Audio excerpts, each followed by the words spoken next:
Hello, Wellspring. It is Tuesday, April the 8th of 2025.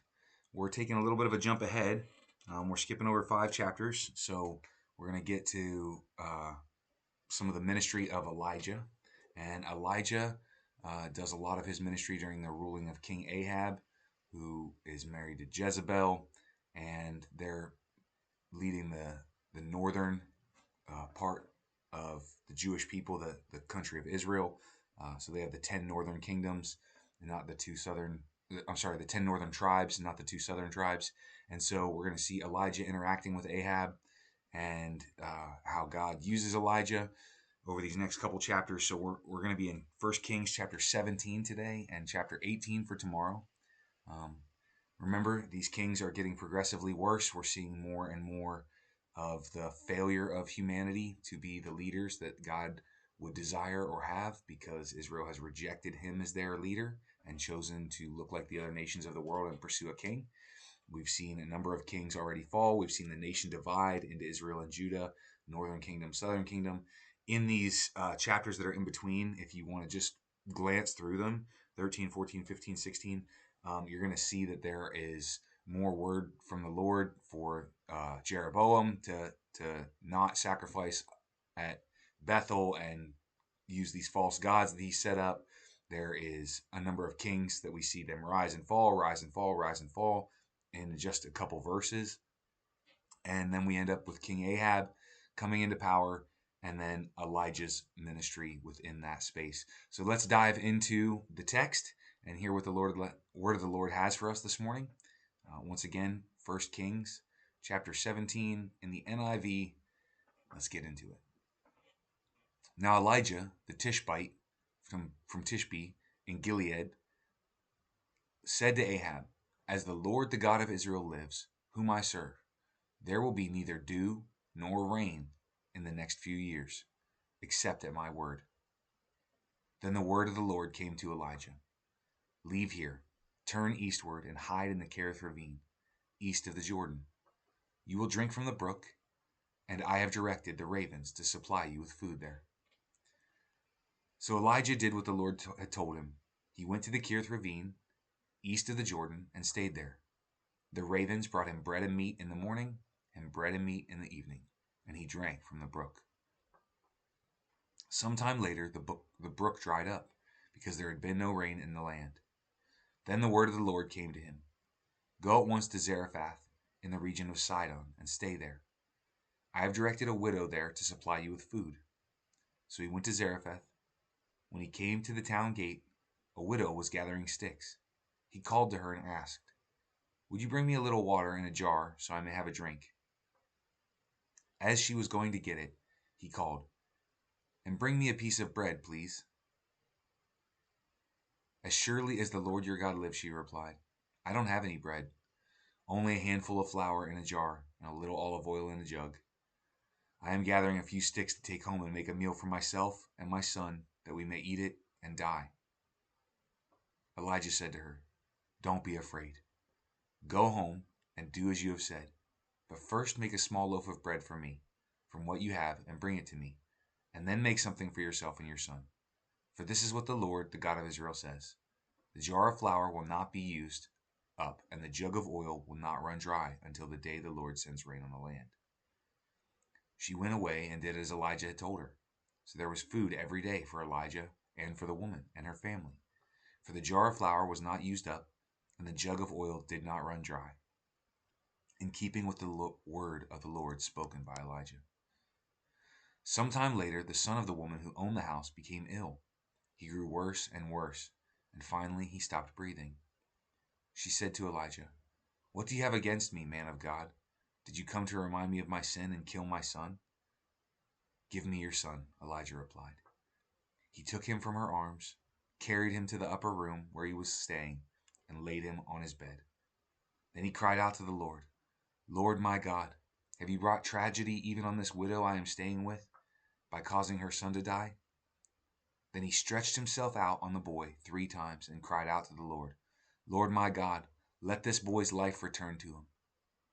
The Lord heard Elijah's cry, and the boy's life returned to him, and he lived. Elijah picked up the child and carried him down from the room into the house. He gave him to his mother and said, "Look, your son is alive." Then the woman said to Elijah, "Now I know that you are a man of God, and that the word of the Lord from your mouth is true." Wow, that's a pretty cool story. So we have Elijah showing up on the scene.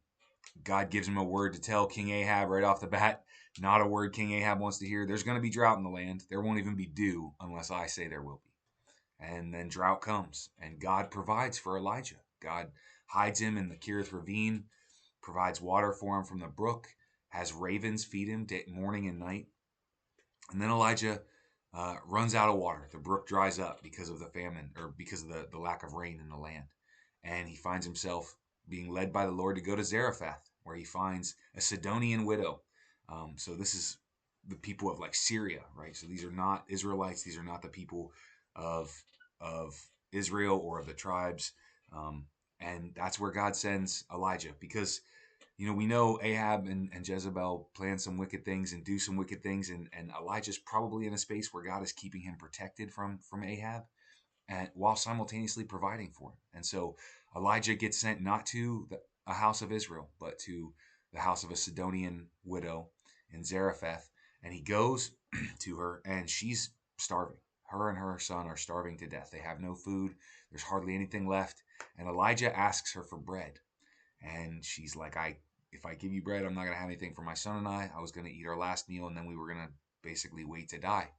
And Elijah says, that's not going to happen. And by the miraculous power of God, neither the woman's oil nor her flour ever run out. No matter how many times she pours oil, no matter how many times she gathers up flour to make bread, no matter what she does, those things just keep refilling and refilling and refilling. And Elijah is thus cared for by the hand of God. This widow and her son are cared for by the hand of God, as Elijah is in the space of avoiding King Ahab after giving this hard prophetic word that is coming to fruition, right? And then the woman's son dies, and God says, and she says, "Elijah, have you come here just to expose my sin? Yes, I know I'm not an Israelite. I know I've done things that are wrong. Did you just come here to punish me, to take my son's life, to make me think, he was going to live and then to end him?" And Elijah stretches himself out 3 times and prays, "Lord, give this boy life. Lord, give this boy life. Lord, give this boy life." And God breathes life back into the woman's son, and the son raises up. I think when we remember that all of Scripture is about God, it's all about His message, it's all about how He interacts with people, it's all about His deliverance, I think we can look at this story a little bit as foreshadowing what's going to happen with Jesus, right? The law has been given, like the bread and the oil, and it keeps coming and it keeps replenishing day in and day out, day in and day out. It has to be restored. It has to be renewed. You have to do the sacrifices to keep yourself clean and holy, to be kept spiritually alive, right? You have to touch the mezuzah and pray at the right times, and there's just all these expectations for you to meet the law, to meet the requirements of the Old Testament, to meet the covenant that Moses has established with Israel and with God, between Israel and God, right?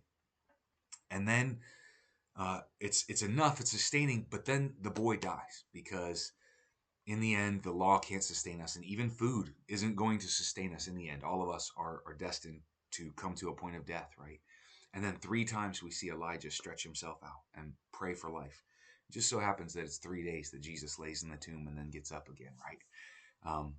So 3 times we see Elijah stretch himself out, and this Sidonian, Syrian, this Gentile son of this widowed woman is raised to life and brought back into new life.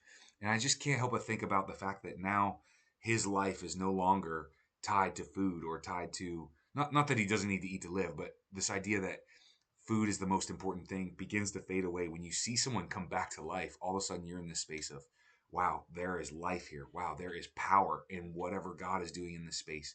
And the woman says, "Truly, Elijah, I know you are a man of God. I know you've come with the power of God."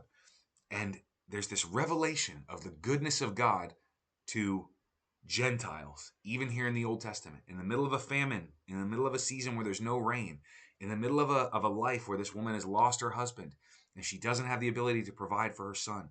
God has provided and provided and provided. Then her son dies, and then he shows up and he gives her the ultimate provision in this moment in raising her heir, her seed back to life. And as her son grows, he will grow into a man who can provide for their family, who can provide for their home, who will work in the field or whatever trade he develops in, right? And so we have this picture of life being given in a way that becomes greater than even just food for the day. It's not just give a man a fish thing, right? Like raise up this son, and this son now has the ability to provide for his mother, for this family. And I just can't help but see some ties there, you know. Not that it's a one-to-one correlation, not that all of it lays out perfectly, but there's some really cool principles and ideas that we can see there about the life of Jesus, overcome like giving us something better than the law that sustains day after day, but not for eternity. And then Jesus shows up and he goes through a death and then is raised to life. And that life is not just for the Jews, it's for the Gentiles as well. It's for you and I. It's for every one of us who call in the name of Jesus to be fulfilled, restored, redeemed.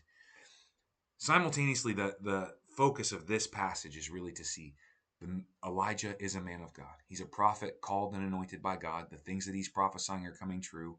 And yet God is feeding him and taking care of him in spite of the fact that Ahab and Israel might be against him. So no matter what, church, if there's people raising up against you, if there's Ahabs in your life, if there are people in your life that are opposing you, if you are obeying God, if you're walking in his presence, if you are doing what he's called you to, even if it creates some tension in some relationships, obedience to God is the most important thing for you to pursue and to follow. And God will honor that, and God will bless it, and God will bless perhaps someone that you might not expect through your life, through your ministry, through the ways that you're choosing obedience. It might not be someone that looks like you. It might be someone who is completely other than you. It might be someone that you would normally not associate with, and all of a sudden God is using you to bless them, just like Elijah ends up blessing the Sidonian Syrian woman. God bless you, Wellspring. Have a great day, and we'll see you tomorrow.